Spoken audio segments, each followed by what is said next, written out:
Assalamualaikum warahmatullahi wabarakatuh. Halo teman-teman, perkenalkan saya Yosiranda Siregar bersama dengan dua teman saya yaitu Fatih Alwihaya Lubis dan juga Imam Habibi Harahap. Nah, di sini kami akan menjelaskan tentang pendalaman materi akidah akhlak di tingkat madrasah ibtidaiyah.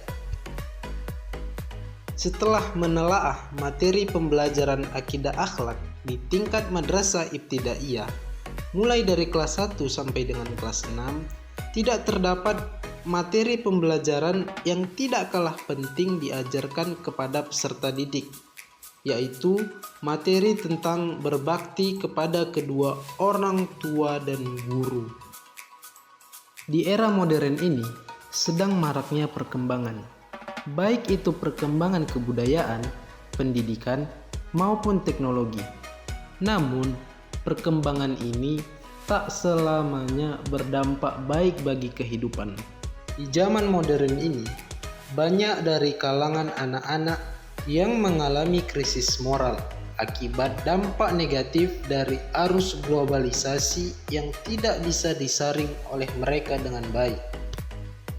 Banyak sekali permasalahan sosial yang terjadi dalam kehidupan masyarakat akibat dari kemerosotan moral dan akhlak, seperti hilangnya rasa hormat kepada orang tua dan guru.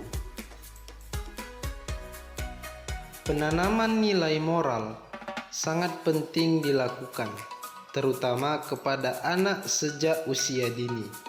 Hal itu dilakukan agar mereka terbiasa untuk dapat berperilaku sesuai dengan aturan dan ajaran agama Islam. Penanaman nilai moral bisa dilakukan lewat pendidikan secara formal, yaitu di sekolah. Penanaman nilai moral melalui jalur pendidikan dapat dilakukan dengan berbagai cara oleh guru. Satu di antaranya yaitu dengan memberikan materi pembelajaran tentang berbakti kepada kedua orang tua dan guru, mulai dari tingkat madrasah ibtidaiyah. Jika materi ini diajarkan kepada anak sejak usia dini, maka semua anak akan bisa menjaga rasa hormat serta patuh kepada perintah orang tua dan guru. Nah, mengenai materi berbakti kepada orang tua dan guru, mari sama-sama kita simak video selanjutnya. Hormat dan patuh kepada orang tua dan guru.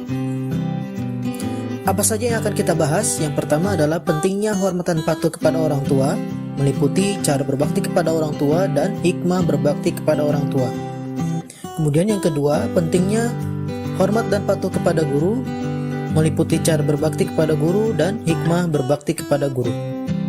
Kita masuk ke pembahasan yang pertama, pentingnya hormat dan patuh kepada orang tua. Sebagai muslim yang baik, tentunya kita memiliki kewajiban untuk berbakti kepada orang tua, baik itu ibu maupun ayah. Karena di dalam Al-Quran pun Allah Subhanahu wa Ta'ala tidak hanya memerintahkan kita untuk beribadah, akan tetapi ada juga perintah Allah untuk berbakti kepada orang tua, sebagaimana tercantum dalam Quran surah Al-Isra ayat 23-24.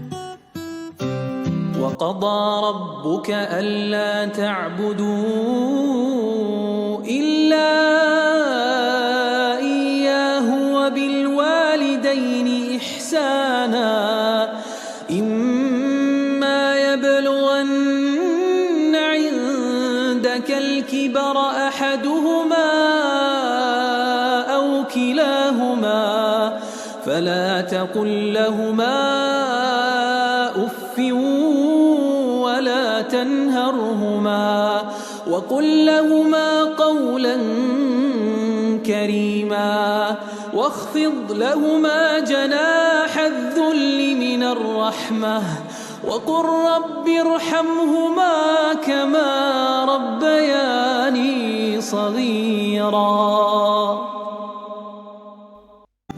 Di samping lain ada sebuah hadis dari Abdullah radhiyallahu anhu, qala sa'altu Nabi sallallahu alaihi wasallam ayyul amali ahabbu ila Allah, qala as-salatu ala waqtiha, qala thumma ayyun, qala birrul walidain, Qala thumma ayyun? Qala al-jihadu fi sabilillah.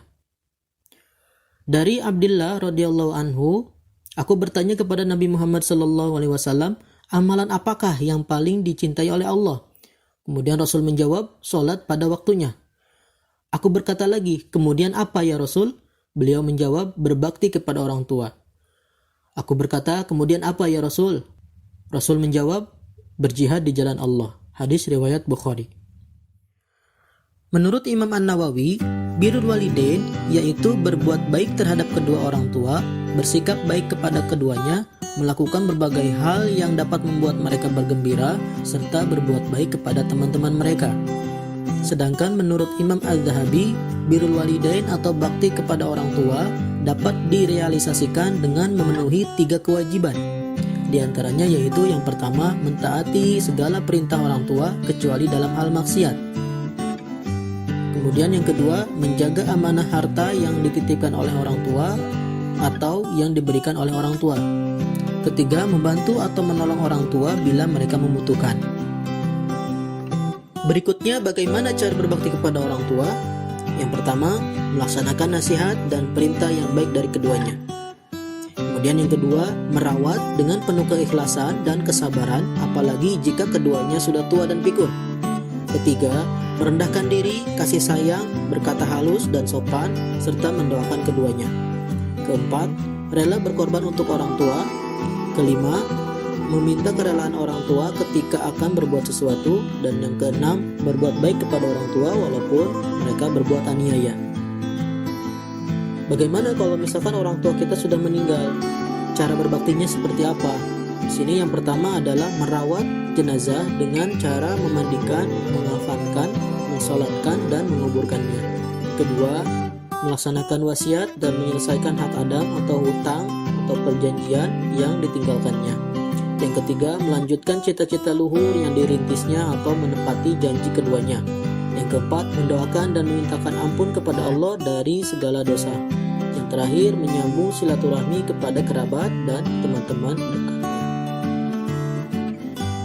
Selanjutnya, hikmah berbakti kepada kedua orang tua. 1. Berbakti kepada kedua orang tua merupakan amal yang paling utama. 2. Apabila orang tua kita ridho atas apa yang kita perbuat, maka Allah Subhanahu wa Ta'ala pun akan ridho. Ketiga, berbakti kepada kedua orang tua dapat menghilangkan kesulitan yang sedang dialami. Keempat, berbakti kepada kedua orang tua akan diluaskan rezeki dan dipanjangkan umur. Hikmah yang terakhir, berbakti kepada kedua orang tua dapat menjadikan kita dimasukkan ke surganya Allah Subhanahu wa Ta'ala. Baik, kita masuk ke pembahasan yang kedua, pentingnya hormat dan patuh kepada guru. Guru adalah orang yang mengajarkan kita, mendidik kita dengan berbagai macam ilmu pengetahuan. Bahkan orang yang memiliki kedudukan maupun jabatan, itu semua berkat jasa-jasa gurunya. Sebagaimana Allah berfirman dalam Quran surah Fatir ayat 28, وَمِنَ النَّاسِ وَالدَّوَابِّ وَالْأَنْعَامِ مُخْتَلِفٌ أَلْوَانُهُ كَذَلِكَ إِنَّمَا يَخْشَى اللَّهَ مِنْ عِبَادِهِ الْعُلَمَاءُ إِنَّ اللَّهَ عَزِيزٌ غَفُورٌ. Berikutnya, cara berbakti kepada guru. 1. Menghormati dan memuliakannya, mengikuti nasihatnya. 2. Mengamalkan ilmunya dan membaginya kepada orang lain. 3. Tidak melawan, menipu dan membuka rahasia guru. 4. Memuliakan keluarga dan sahabat karib guru. 5. Mengikuti sifat guru yang dikenal baik akhlak, tinggi ilmu dan keahlian, berwibawa, santun dan penyayang. 6. Mengagungkan guru dengan meyakini kesempurnaan ilmunya, tidak boleh berhenti menghormati guru. Adapun hikmah berbakti kepada guru, yaitu yang pertama, ilmu yang kita peroleh akan menjadi berkah dalam kehidupan kita. Kemudian yang kedua, akan lebih mudah menerima pelajaran yang disampaikannya. Ketiga, ilmu yang diperoleh dari guru akan menjadi manfaat bagi orang lain. Keempat, akan selalu didoakan oleh guru. Kelima, akan membawa berkah, memudahkan urusan, dianugerahi nikmat yang lebih dari Allah Subhanahu wa Ta'ala. Kemudian hikmah yang terakhir, ilmu dan kelebihan merupakan anugerah dari Allah, dan Allah akan memberikan anugerahnya kepada orang-orang yang dikehendakinya. Demikianlah video pembelajaran tentang pendalaman materi akidah akhlak di tingkat madrasah ibtidaiyah. Ila liqa, wassalamualaikum warahmatullahi wabarakatuh.